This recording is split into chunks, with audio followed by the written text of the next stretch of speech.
I woke up one day and it was, in my opinion, the voice of God. This is the only voice it could have been. It was like, you need to move.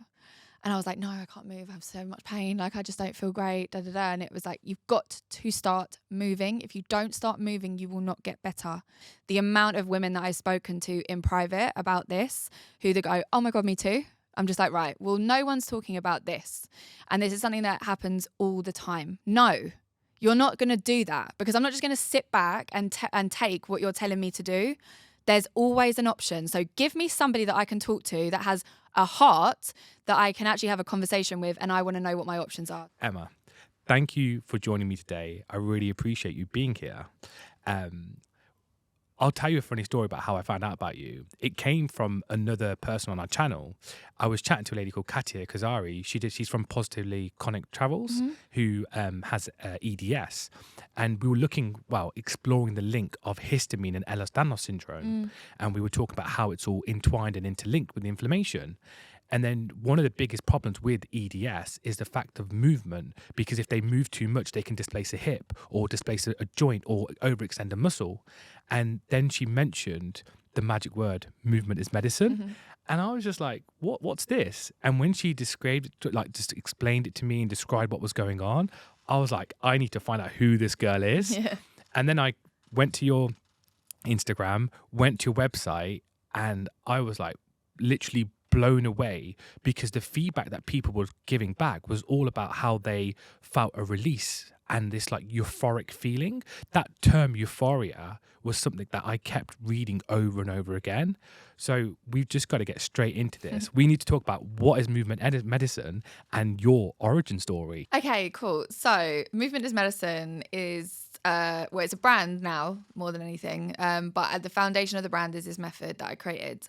So the methodology itself, it brings in all of these different aspects of the mind-body connection, and it really focuses on the nervous system. And that has become like a bit of a buzzword now, and like everyone's like, oh, regulate your nervous system. But like all of the things that we do is a very, very simple way to bring you back to baseline. So what ends up happening when we're stressed, and remember, stress is not just, oh, I'm angry at my boss. It's like stress can be acute, chronic, or traumatic. There are different forms of stress, and each of them are going to change your biology. So it's about understanding, like, when we are in those stress responses, maybe it is due to something that's been ongoing, maybe it's due to just having a bad day or whatever. You have to regulate yourself. You have to bring yourself out of that response, and you have to do that by releasing the stress, because that's what animals are meant to do. Yeah. So I put together this method where I'd learned so much from my origin story, which we'll go into. But I learned so many different kind of things and tools and understandings of this concept. But I was like, not very fun. It's all really boring and like quite serious. It's all very therapy. And I was just like, I'm just not really feeling it. Because like I did like EFT training, and then I never became a practitioner because I was like, yes, I get it. It's just a bit boring. And then I did like nutrition, and then I did like herbs, and I did all these things. And I was like, it's not me. And that's because I had a background of working in the music industry for many, many, many years. And music and raving and moving and dancing was like my life. And so I wanted to make something that encapsulated like, fun and joy, because, healing doesn't have to be this like big, dark, gloomy hole. And I think that so many people do. If they think it does, 100%. They're just like, oh, I'm healing. And it's just like, all right, well, let's bring some joy back into your life. And I went, I've been there. I've been that person.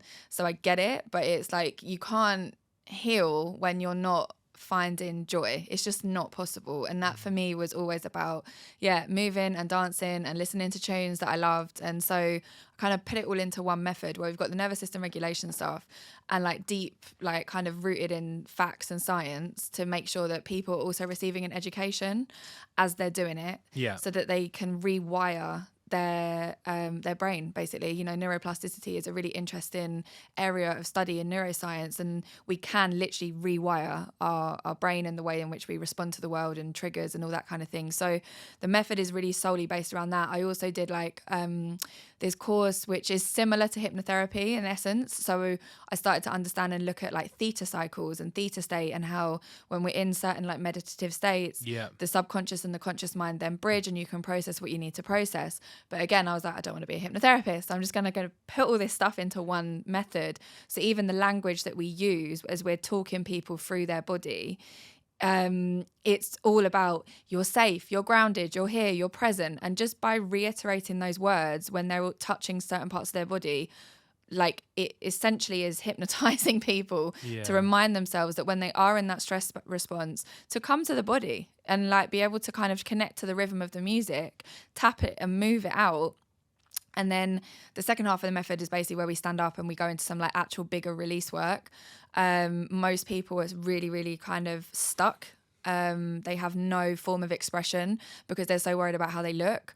And that's obviously the biggest like farce of the fitness industry, is it's all been built on, oh, what do you look like? And everything that's out there is just, you know, really fit, healthy influencers that are all got like six packs and big barns and whatever. And it's just like, what have we done? Like, this is not even, it's not about health anymore. And that's what exercise should be, a movement should be. It should be about how you feel and how it makes you feel. And I don't know one person that does an exercise class and comes out and is like, I don't feel any different, I feel terrible. It's just like most people do have some sort of shift. But obviously there are restrictions when people have chronic illnesses and diseases. And so they might get post-exercise fatigue and all that kind of stuff. And people that have got POTS, their heart rate is going to go up. So then they might get anxious because they're like, I might pass out. You know, there's so many different anomalies as to why people don't want to enter into exercise, especially when they're ill. So Movement is Medicine was kind of designed for whoever. It doesn't matter if you're fit and healthy and you just want to find a new kind of way to keep fit and exercise, or you're in a health journey or in treatment or recovering from a health journey or something that you've been through, like maybe you've been in an accident. It works for you because it works with how your own body wants to move. It's not about choreography. It's not about overexerting yourself. It's like you just do what you need to do, but learn how to start to move your body to release it, like and figure out where you're holding on to stress. Stress is a physiological response. You know, yes, it's in the mind, but it's absolutely in the body. Yep. And it's going to make your muscles tense. It's going to activate your pain receptors. It's going to change the way in which you feel in totality. So I think we've all been there where we're really stressed and we maybe get a headache or we start to get aches and pains and we feel really tired. That's stress. Like, that's what it is. That's what it does. So finding ways in which you can activate and figure out where your body has responded to stress, and also the emotional attachment as well that we also create. So for example, if you're somebody that gets really angry when you're stressed, you go into fight mode. That's literally the point. You're preparing yourself and your body to release all that adrenaline so you can literally punch someone up. But if you're somebody that gets like very anxious and very flighty and need to like hide and run away, you're going into flight mode, and like those emotions that are attached to that, like usually worry and panic. Yeah. So it's about understanding like who you are as a person, like what kind of responses you automatically go into.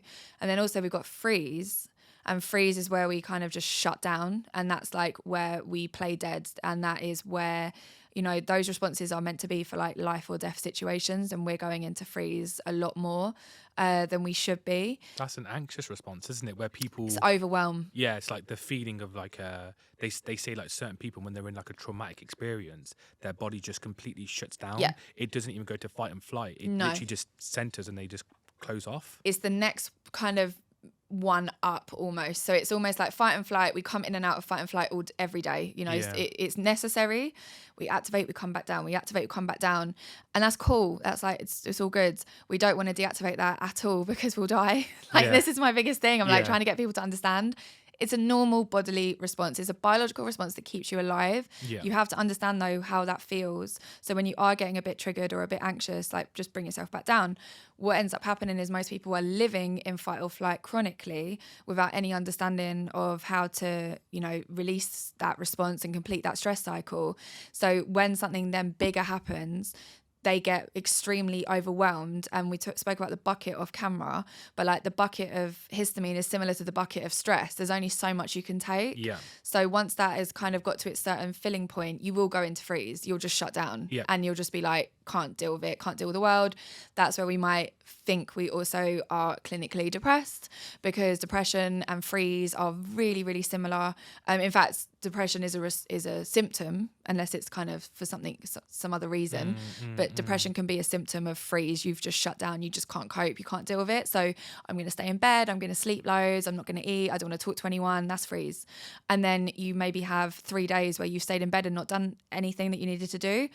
And then you get out of bed after the 3rd day and you're like, okay, I can deal with today. You're in freeze. You're not clinically depressed in that essence of this long, imbalance that you just can't figure out, or something has happened to you and you can't come out of that lowness. If you're in that kind of cycle, you're in a burnout cycle. That's really what's going on. And that freeze response, it should only be for emergencies, and it's not. So I think that teaching people all of this is like the root of movement is medicine, is like getting them to understand. Because I think like if I was taught this when I was younger, my life would have been totally different. I would have not suffered in the way that I've suffered. And so my whole thing is that, well, let's make some really interesting and also important information and education as accessible as possible, but also give it a vibe. Yeah, I feel you on the idea of giving it a vibe, because like you said, we're not taught it from a young age. Because you think about when we're in school, for example, we're told to have our 15-minute break, run around playing football, and that's meant to relieve the stress. But all like the people who are standing around talking, that's not relieving stress. No. We're not taught to how to manage a stress response. No. And then people are told like we all need therapy. Sometimes we don't need therapy. Totally. We just need to release that kind of stress and trauma. And, even when you go to the gym, most gyms will say, even if you're having a really bad day, still come. Yeah. You may In not fact, do definitely go. Definitely come, yeah. Obviously, just get there. But it's the same, like, even with music and stuff now, like, bringing it back to the music side of it. Because one of the powerful things I felt with the movement is medicine is the music aspect of it. Yeah. It's the dancing and feeling your body. And we said before we started chatting about the idea of touching. And you talk about touching the body. Like, do you find that a lot of people in this like trauma response area, this fight and flight, that they are not in tune with their body anymore? No. They're not in tune with their body at all. Not at all. I find that so people come to the session and everyone's got their story as to why they're there. Of course. And we don't know. We don't ask. It's not about your story. It's about you completely disconnecting from your mind, and you are just totally becoming aware of your physical body. Yeah. So that essentially for a lot of people is not something that they do ever or often. And so when we get to certain parts, people start to maybe cry or even laugh. They'll get an emotional reaction, right? And they'll have no idea why they're doing it. Now, if we were obviously trying to figure it out and go deep into like the therapy side of things, then we might be like, oh, okay, let's discuss it. And it's like, we don't do that. What we do is we go, okay, cool, feel it and then move it. It's fine. It's cool. Don't worry. Like, don't go into the story. Just let the feeling move. Yeah. And that is like the biggest component of this work, is not allowing people to get so caught up in the why. Because don't get me wrong, I am one of those people. I'm like, I love to know why stuff works. I love to know like the depths of the human psyche. Like, I find the why really fascinating. Yeah. But what I then learned, that it was like one of my biggest Achilles heels. It was like, you don't need to know the why for everything. Just shut up. Like, just get on with it. Yeah, I get that. And like, yeah, that was definitely for me like a big shift, is in understanding how attached we are to the why. And once we kind of let that go and we can just feel what we need to feel without figuring it out, it just leaves and it just goes and we feel lighter. And sometimes we'll never know what it is. And that's also fine. Like, you don't always need an answer. We don't. Because I think that's the problem with anger. And I'll bring it back to histamine. It's the problem is that because we don't let it go, our body will hold on to it. And then what do? We start tightening. Every muscle starts to tighten. And because we're holding on to this answer where we want this why, and sometimes you just don't need an answer. Sometimes you just need to release. Absolutely. And move on. Yeah. Just literally build a bridge and keep it get over it. moving. Yeah, Yeah. just keep going. And people I think they can be fearful of that, and that like trauma response is something that we kind of wear as like a badge of honor. Yeah. T always says it to me. She's like, people will wear like trauma as a badge of honor, and those people, you'll look at their lives, every single thing they do becomes a trauma response, should we say? Everything becomes a complaint. And then they're like looking around, they're like, oh no, like people are just leaving me. People aren't talking to me.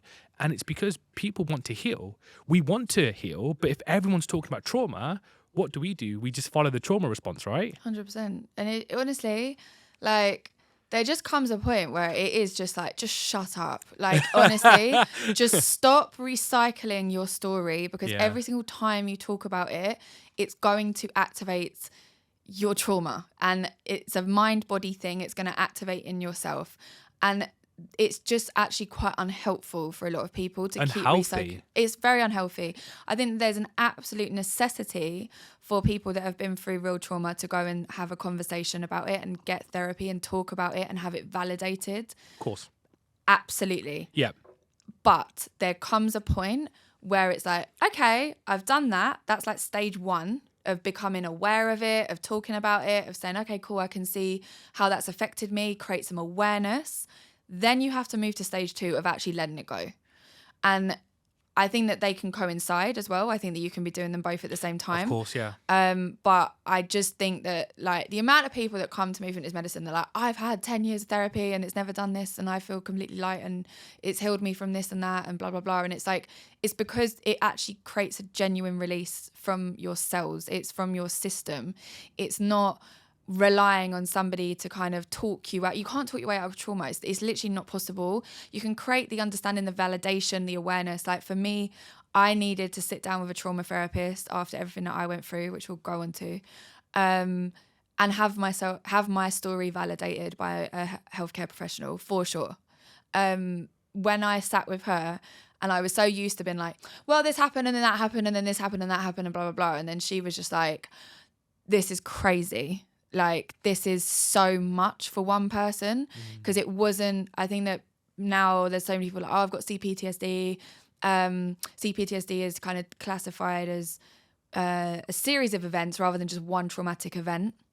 But we all go through traumatic events. Exactly. That doesn't make sense. It's a whole area that I'm still just a bit like, okay, again, it's the labels, it's the boxes, it's the people needing this diagnosis. I think that there's so many different aspects of the trauma, world that have become so mainstream now, and everyone's got this thing, everyone's got something. This is the thing, everyone's been through something. It's about how we attach to what's happened to us.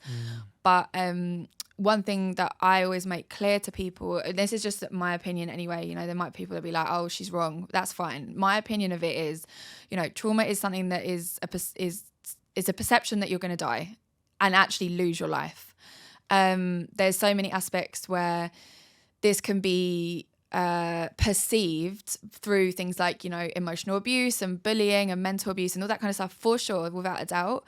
But there are certain situations where it's like, that's not necessarily happening here. Somebody can disagree with you and it's not trauma and they're not gaslighting you. Do you know what I mean? Yeah. And I think that that's where it gets a bit murky. But when I sort of went into my kind of own levels of like trauma therapy and I looked at let me start again. When I was actually in trainings with people, right, and I was doing these trainings, still, not sure what I was going to do with myself when I was ill and stuff. And I was like, I'm just going to learn this. I'm going to learn that. I'm going to learn this. And then we would get to like people telling their story of like why they're here and what they're doing, and then people are like, oh, I'm a therapist, or I'm a coach, or I'm a this, I'm a that, and then there's like no real trauma to their story, and then it would get to me and I'm like, well, basically I nearly died, and then and then everyone's like, what, really, this is really intense, and I'm like, well, yeah, that's what happened. And I was so used to being so like kind of nonchalant with it, because I was just like, well, that's what happened. But I hadn't processed it yet. Hadn't really had the validation. I just kind of got on with it. And that's why I needed that kind of trauma therapy moment. I was only there for 6 months. So considering what had happened to me, she was like, you're actually miraculous. Like, the way in which you process is extremely fast. Because I actually did EMDR with her. But EMDR, sorry. Yeah, so it's the, movement desensitization. It's Right, like where the okay. eyes, you're like looking at this these dots, they move from left to right, and it's to do with the fact that the eyes help the limbic system process. Oh, okay. Because trauma it's all to do with your limbic system and the amygdala and how it changes our perceptions of reality. So because trauma is like a brain injury, actual trauma. This is what I Yeah. mean. This is why I'm so big on like getting people to understand it's like actual trauma, not like things that are not a threat to your life. That's not Yeah. trauma. There's a massive difference. So if you've been in like a domestic violence situation, 100% you've got trauma. If you have been in medical trauma, you've got trauma. That's a threat to your life. If you have had a bad day at work, or you're just a bit pissed off at your job or whatever, that's not trauma. It's just not. And I'm big on like people starting to really understand the language. It's so key. I think it has definitely been kind of hijacked by social media, and everything's turned into a label and a diagnosis. So anyway, like really get into the sort of understanding that when you go through these things and when you go through these aspects that completely disconnect you from your body and your mind, like you need to connect back to your body without a shadow of a doubt. And so when you do something like EMDR, you are connected back to your body, but it's still very much about just the eyes and that sort of system. It's one aspect, isn't one it? aspect. It's one aspect of everything. It's not the whole picture. No. But I think we have this inability where we think if we're doing one form of like, I'm going to use the word therapy or trauma therapy, we think that's going to be the one that cures us. Yeah. But that's not it. That's just one part of the picture. It is. There's more to it that we have to go through, and I think a lot of people, because you talk about the is it the cognitive behavioral therapy where we teach ourselves out of it? CBT, that's a lot of thought. I'm not a big fan of CBT, to be perfectly honest with you. Yeah. Like, obviously, there's probably loads of therapists that'll be like, oh, whatever. But Everyone's entitled to their own thing. I'm not a fan of it, because all you're doing is putting people back into your thought process. So you're trying to rewire your thoughts by changing your thoughts and connecting to your thoughts. The body is going to help you to anchor your thoughts. If you've been through trauma, the likelihood is that your thought process is completely changed and that everyone and everything is unsafe. And so you can't think your way out of that. There has to be an anchor, and your mind is not the anchor. And so I think that CBT, I mean, I had it years ago. I haven't had it in years and years and years. But personally, for me, it did not work. I just found it completely useless. All right. I've got something funny to tell you then. I already talked about this before, but I'm gonna bring it back to the movement medicine now. And so you talked about dying, right? Yeah. So a couple of years ago now, I don't really talk about it because I just find it more funny than anything else. I actually had the exact same thing. I nearly died. And what I died from was a bacterial infection. Wow. So I think it was from a salad. Would you believe from a salad? Or if we think it was from what they thought was Legionnaires. Oh. And it came from during the COVID times. They my thought, God. because they were like testing me for COVID, and like, this guy hasn't got COVID.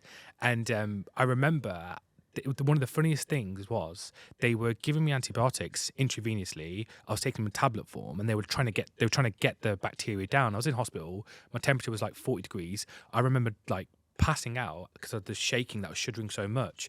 And I woke up to the doctor sitting next to me, and he said, "We were just going to let you die, then resuscitate you." I was like, "What?" God. And I remember going through it, and like that should be a trauma response. Like, oh my God, I went through this.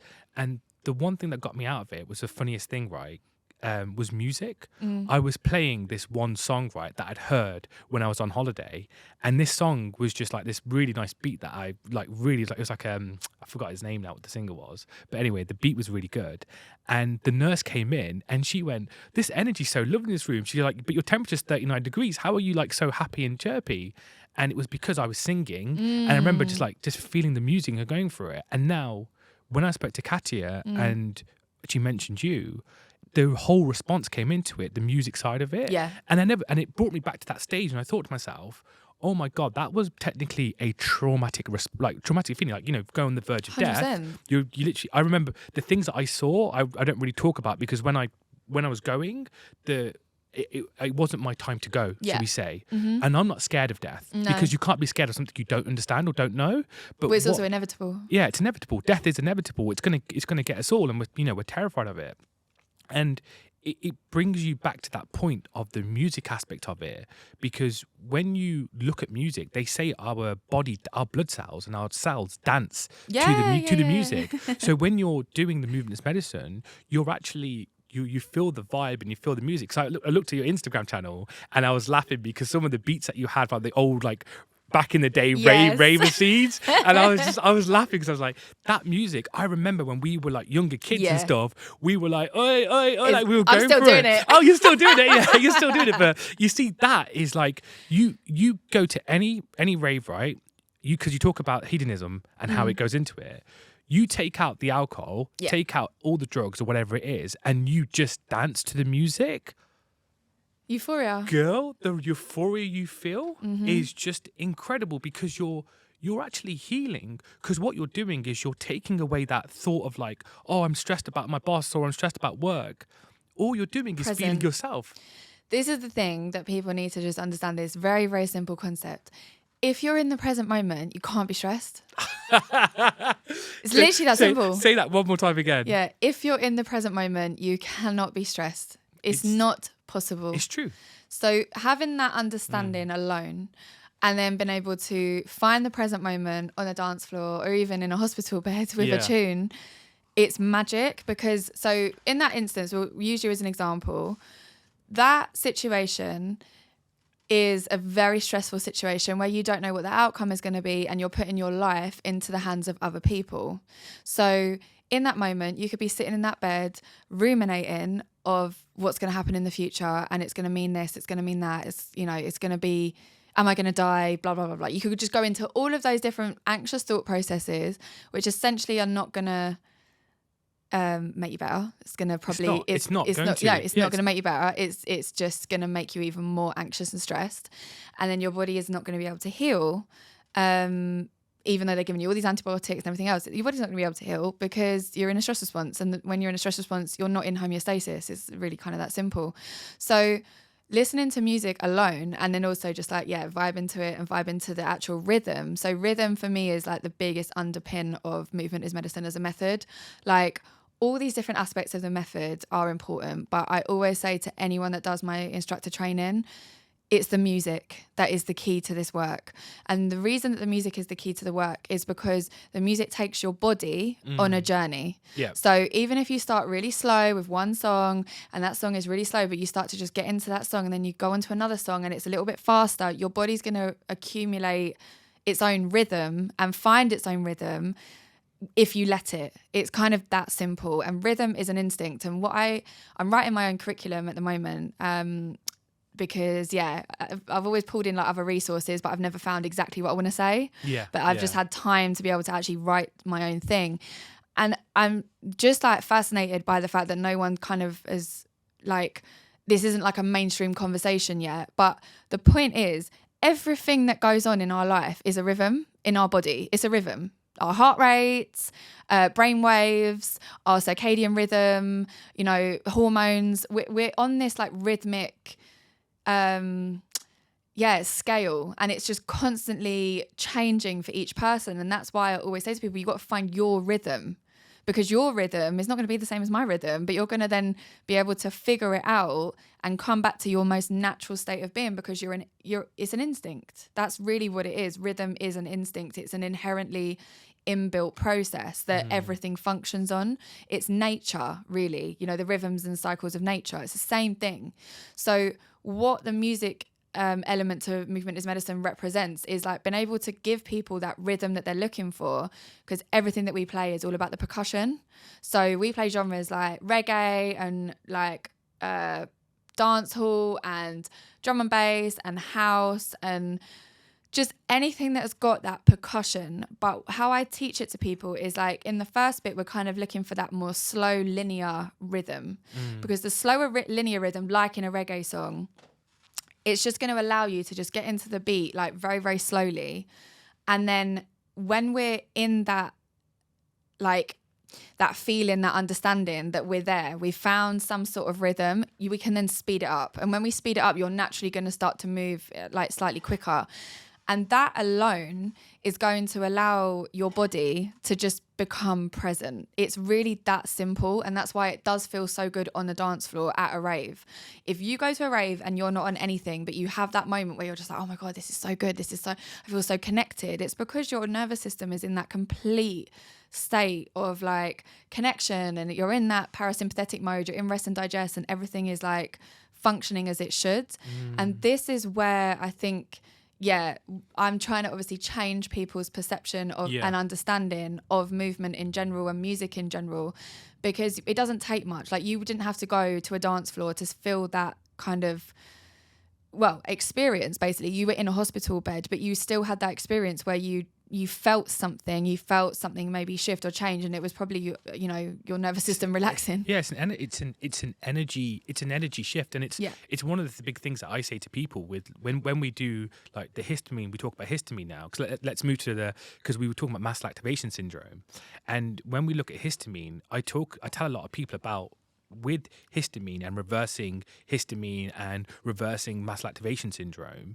One of the big things is the idea of like being happy.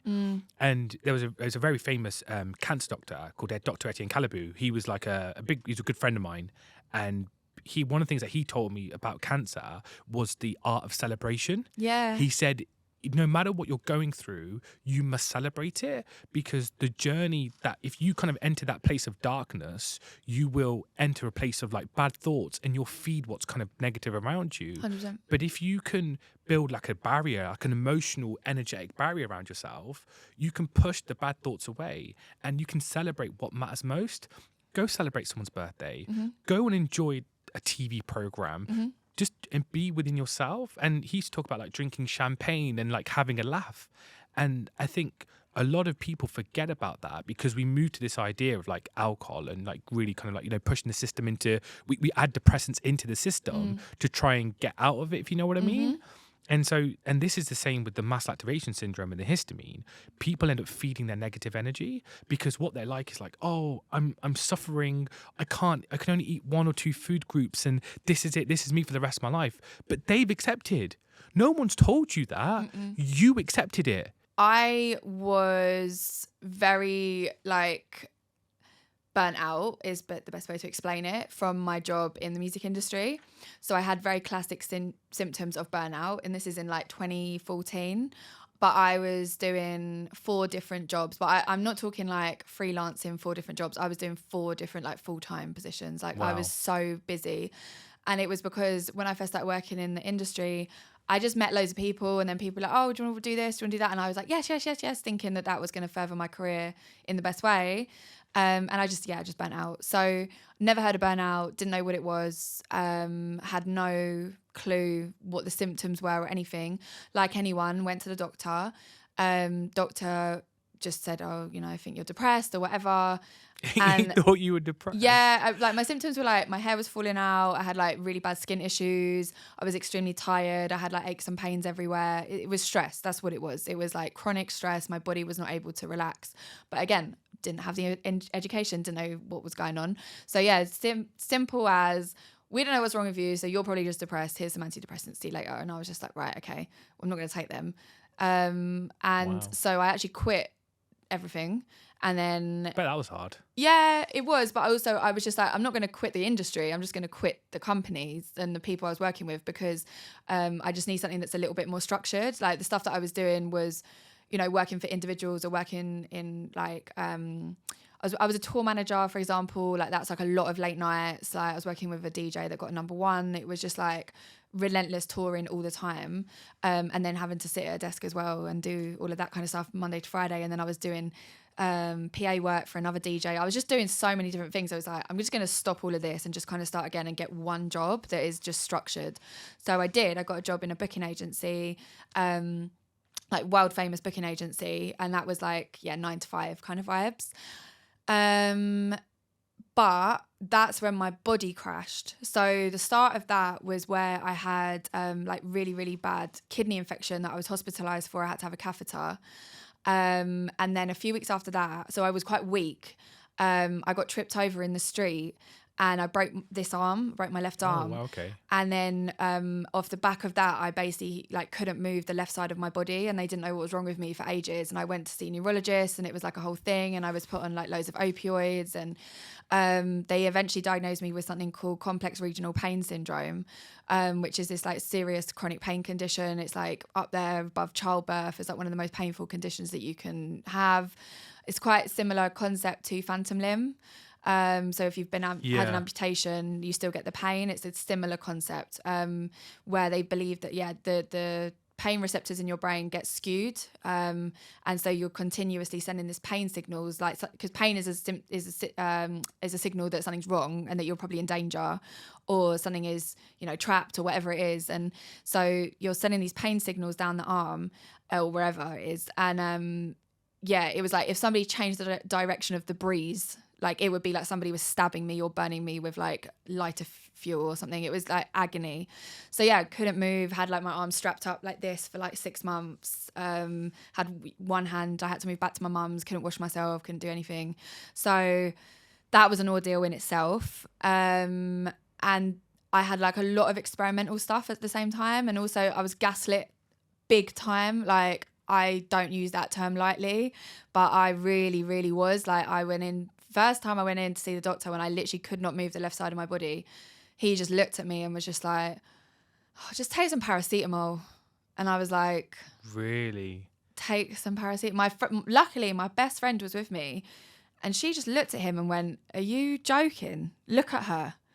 Like, you're telling her to take paracetamol. She can't move. There's something wrong with her. You need to figure out what it is. Don't just tell her to take paracetamol. We could have gone to Boots, and she advocated for me because I just wasn't in a position to do so because I was so weak and I was in so much pain. But when you're having to advocate for yourself, that's where it becomes like a whole different story. So that just went on and on and on. And like, I mean, I don't recommend taking opioids even like for 5 minutes, let alone like long term, because they really mess up your head. And that's kind of what was happening, is that I was on these opioids, like sending me into outer space, like not even like in planet Earth at all, but still in agony. So luckily, because my mum used to be a nurse, she kind of rationaled it with me and was just like, you're still in pain, they don't work, throw them in the bin. And I was like, no, because they've told me. And she was like, you're taking 6 tramadol a day and they're not working. You're not taking them. So that's actually when I started smoking loads of hash. And I was just like, right, I'm just going to start smoking hash.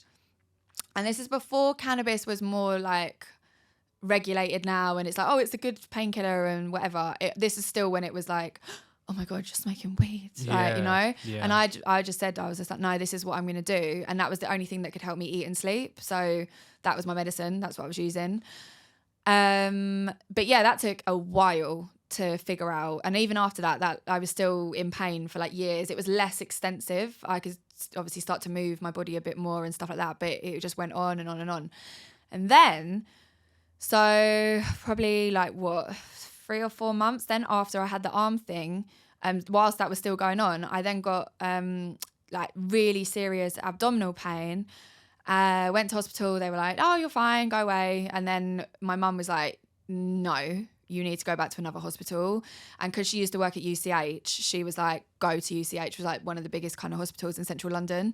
So I went there and they were like, oh, you've got appendicitis. But then this other doctor came down, and I don't know, I still to this day don't know why this happened, but she took one look at me and was like, are you sexually active? And I was like, what? Well, not right now. she was like, well, have you had sex in the last 6 months? And I was like, yeah. And she was like, well, you've got pelvic inflammatory disease then. This is not a general surgery case. And that was it. And I was like, okay, I just don't really know what happened here. But again, you can't advocate for yourself when you're being treated like that. It's really hard. And obviously you're ill, and I was weak and I wasn't all right. So I got sent up to gynae, and then the gynecologist, gave me a very awful exam and was like, it's your appendix. I don't know why you're here. He was like, your appendix is going to burst. Like, we need to take you back down. So you've just been pushed around to every single person? Yeah. Okay. Yeah. Standard response. Standard procedure. And it was just such a weird situation to be in, because I was just like, why did I just have to go through that like awful internal exam with somebody like having to, put stuff in me and up me and whatever, when it was actually always this one thing that I came in for, but this general surgeon just took one look at me and just gave me a story. That's what happened. Oh, you're sexually active, so you must have this. And it's just like, well, that's not true. It's the pathways Yeah. that they go through, Yeah. because it's like a tick box exercise. Totally. And you don't realize, but it's not just wasting their time, but it's wasting your time. Well, that's also trauma. Like when you're being put into a situation where you're already in a great deal of pain, scared because you know what's wrong with you, and then you're having your private areas like violated for no reason apart from some surgeon took a look at you and was just like, oh, she's probably some sort of hoe. Like that's really the message. Wow. You know? And so that was a whole thing in itself. Anyway, then I had to have my appendix out, and then it was in hospital for about a week after that because I kept getting infections, and then finally got out of hospital, and I was a broken mess. Like that's when I was in freeze.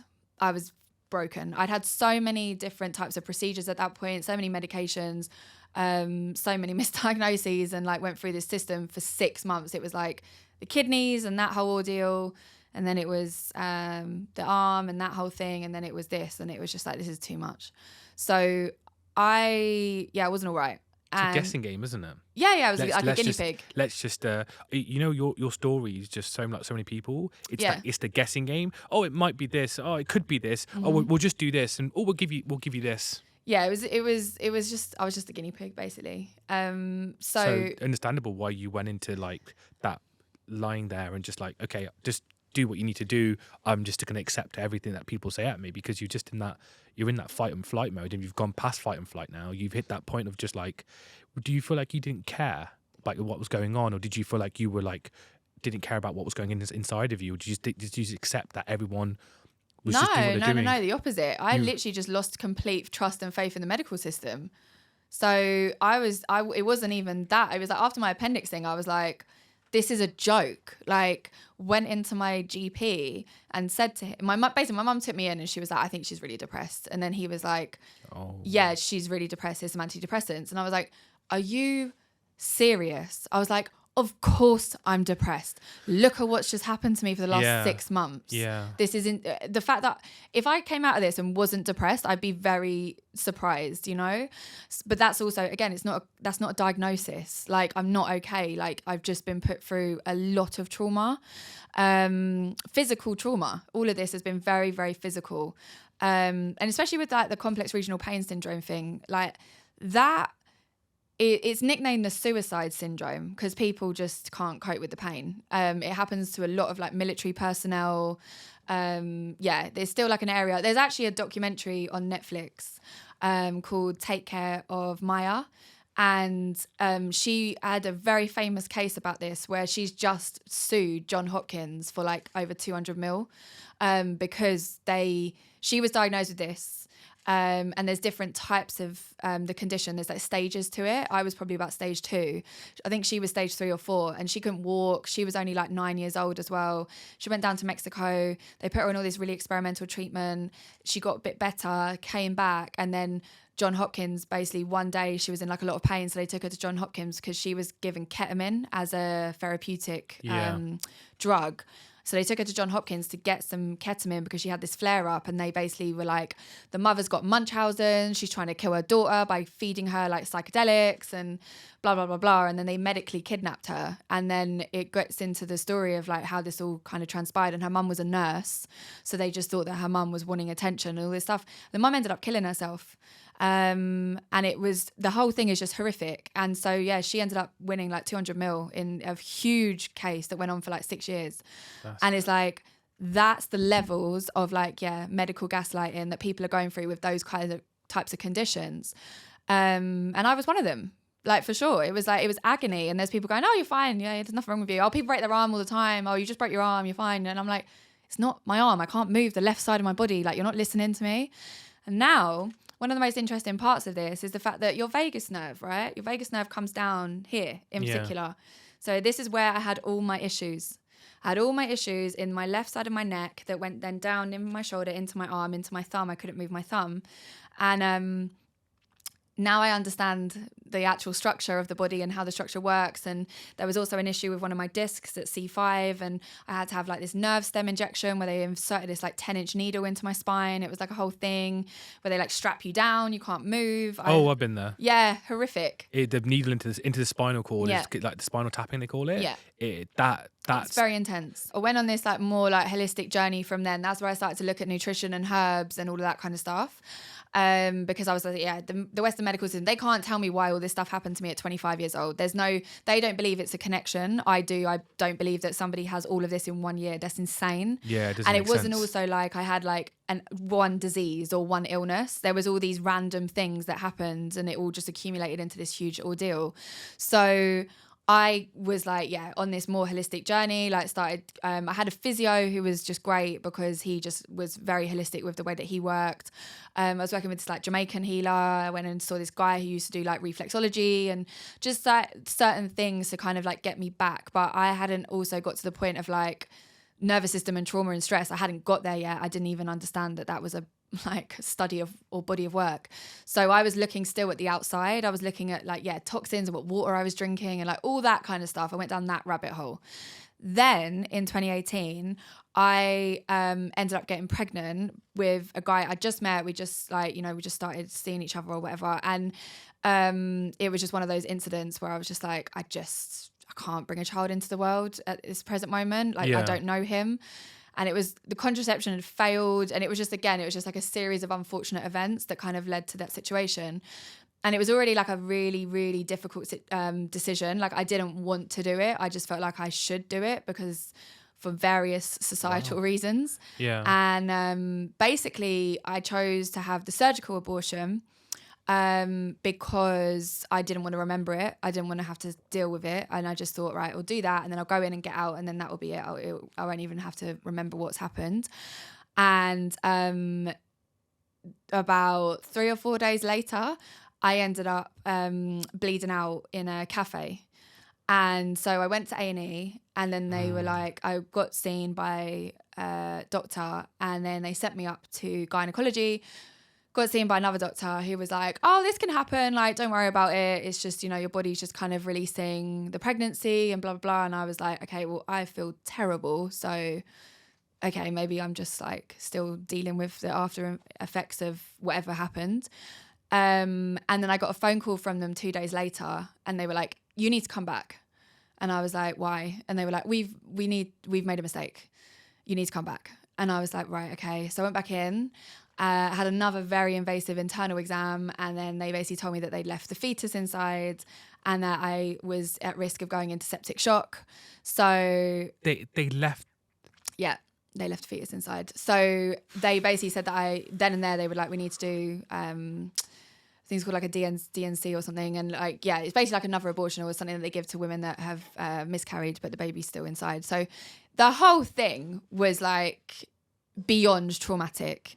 And the doctor that was seeing me, like when she basically said like they've left the fetus inside, we need to do this, I broke down. And she was like, why are you crying? And I was like, what's wrong with you? I was like, get away from me. I was like, you're not touching me. Go away. Give me my options. And then this is the point, I think I got to a point of understanding what advocacy was, where I was like, no, you're not going to do that, because I'm not just going to sit back and take what you're telling me to do. There's always an option. So give me somebody that I can talk to that has a heart that I can actually have a conversation with, and I want to know what my options are. So they sat me down with like the head nurse, and I said to her, I was like, there's no way. This is not going to happen. So what can I do? She was like, right, we need to put you on these antibiotics because you could go into septic shock. So you need to take these antibiotics, and then you need to do a pregnancy test every single day for the next 2 weeks. If after 2 weeks it's still positive, then you need to come back in and we will have to do it. And I was like, fine, that's fine. I'm fine with that, because it will also give me a bit of time to process what's happened. And then she was like, the other thing is that Mother Nature might just also take its course. Your body might just kind of, get rid of it yourself. And I was like, okay. So that's what happened. I had to go on this medication, and then, my body actually did take care of it. I didn't have to have that, the second abortion. And at that point I was just like, I'm actually just like been punished by God, I think. Like that's the only thing that I could really come to terms with. And I just got sicker and sicker and sicker physically. And also mentally at this point, I was like deeply traumatized, and like I had no real support. No one really understood what I was talking about either, because people have abortions all the time, and the conversation usually is, are you for or against it? That's usually the conversation. The conversation is never about women that have gone through traumatic abortions. Yeah. And that's why I started talking about it on podcasts. I haven't spoken about this like until the last like 3 months, 2 months even, where I've just decided, like, the amount of women that I've spoken to in private about this, who they go, oh my God, me too. I'm just like, right, well, no one's talking about this. And this is something that happens all the time to women all the time, who are then not given any support. They're not given the right like trauma therapy after at all. You get given a counsellor who is basically similar to like the Samaritans, where they, you know, they have a bit of training, but they don't know what to, how can they talk you out of what you've just gone through? They're just there to listen. They're just there to listen. They can't do anything else. So it was just such an ordeal. And that was basically like the catalyst, because I don't think I ever fully recovered from the stuff that happened to me in 2015. This was like 3 years later. And my nervous system wasn't strong. My body wasn't strong. And I just got so ill. And then so after that, that's when I started to feel like I was going to drop dead. And I had therapy for trauma, had trauma therapy. Trauma therapist turned around to me and was just like, you know, you've got a lot of trauma, but also you are physically ill. Like, I don't know what else to tell you. He was like, you're physically ill. There's something wrong with you. And I don't know what it is, because I'm not a doctor, but there's something wrong with you. Obviously, I was still going back and forth to the medical system, just like, this isn't right. I was going to A&E. I was like bleeding still. There was so much going on. And I was like, there's something wrong with me. And they were like, no, you're fine. And then I went to functional medicine. So this is my first step out of Western. So I went to functional medicine. Functional medicine are obsessed with toxins and Lyme disease and mold. So that was my first kind of port of call with them, which was like, you've got Lyme disease and you've got mold poisoning and you're, you know, this is what's happening to you. And I was like, okay. So I went to a hospital in Mexico, like an integrative hospital, because at this point I was like so ill. I was like, I will drop dead if no one does anything. Raised loads of money. Like, I had to quit my job. I was like working at a big record label at the time. I was devastated because like my whole life just went like imploded. And then went to this hospital. When I got to this hospital, they were like, you have issues with your immune system, you have issues with your endocrine system, and you have issues with your nervous system, but we don't know why. Because yes, you've got some, you know, toxins and the mold thing is quite high. Lyme is, we're not sure about Lyme. And yeah, there's just like a few other things going on, but we just don't know why this is happening, kind of thing. They couldn't give me the reason. But I had like a lot of very experimental treatment out there, very intense treatment. I had something called hypothermia, where they put you to sleep and then they raise your body temperature up to like 109 degrees to stimulate actual temperature, because I had like 2 different infections. One was bacterial, one was viral, and I just couldn't fight it. So did that a couple times. And then I also had ozone, where they took my blood out, put my blood back in. That was a whole thing. And then I was having seizures after that, couldn't walk. So the treatment I had up there was really, really, really intense, and obviously very stressful. I can imagine, yeah. Yeah, very, very stressful, very traumatic. So yeah, after that was even more traumatized, stayed in Mexico for a while to try and recover, did not recover, came back, was found like a kind of functional medicine practitioner to work with. She put me on this insane protocol of like herbs every hour on the hour that was just way too much for my system. And that's when I got MCAS. And that's when I started to get all the autoimmune stuff. And that's where I started to get like, the POTS. And I was never diagnosed with any of this, by the way. I never went back to a GP or a doctor to be like, I've got all these symptoms, I need you to tell me what it is. I just lost all faith. And I also had no want or need to be given a load of other diagnoses either. I was like, I've just been through an absolute madness in the last 2 years, all to do with treatments and medical conditions and misdiagnoses and all these things. I don't care what this is at this point. I just need to figure it out. So started to see a homeopath who was also trained in NAET. Have you heard of NAET? No. NAET is basically looking at the meridian systems, and it's to do with people that have got severe allergies and allergy issues, so a lot of histamine stuff. And they basically tap down the spine as you hold onto vials, similar to kinesthesiology, where you hold onto these vials that you're weaker to, and then they tap down the spine to kind of release whatever reaction you're having.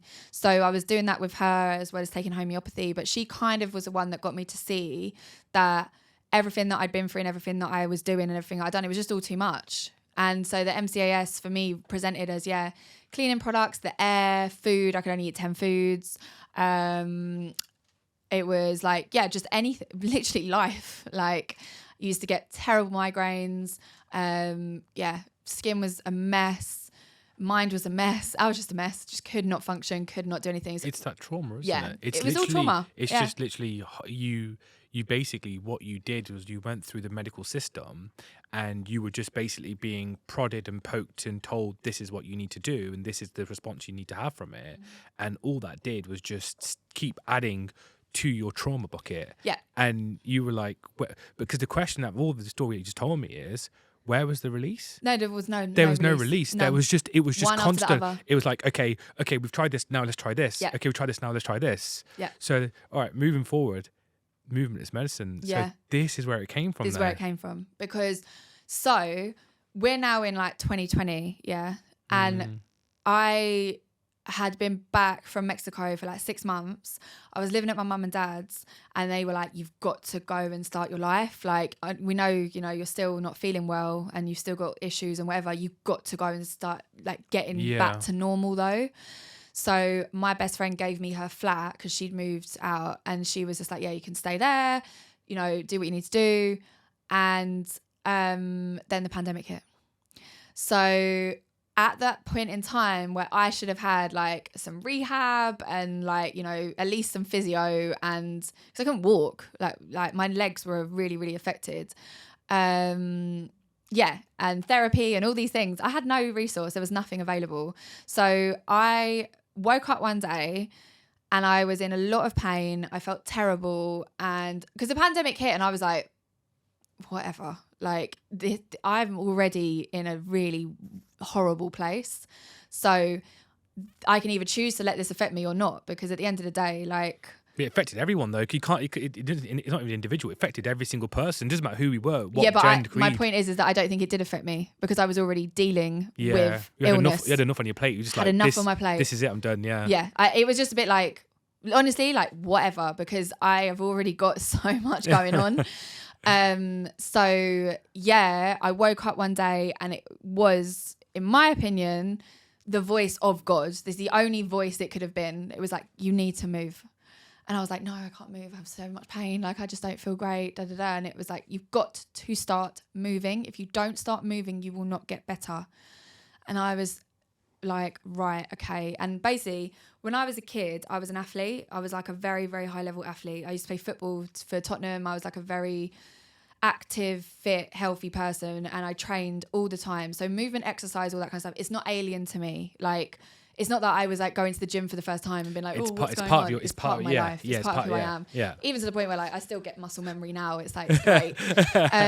But yeah, I woke up one day and was just like, you've got to start moving. But I had no energy. Nothing was open. We're in the pandemic. And so I was like, right, I'm just going to put some tunes on. So I started to put music on, and I promised myself, just dance to like one song a day. And because I was very weak, I was not fit, I wasn't healthy, I wasn't strong, like everything hurt. So started to dance to one song a day, and I just started to see differences, and I started to notice differences and changes, and in mental and emotional as well as physical.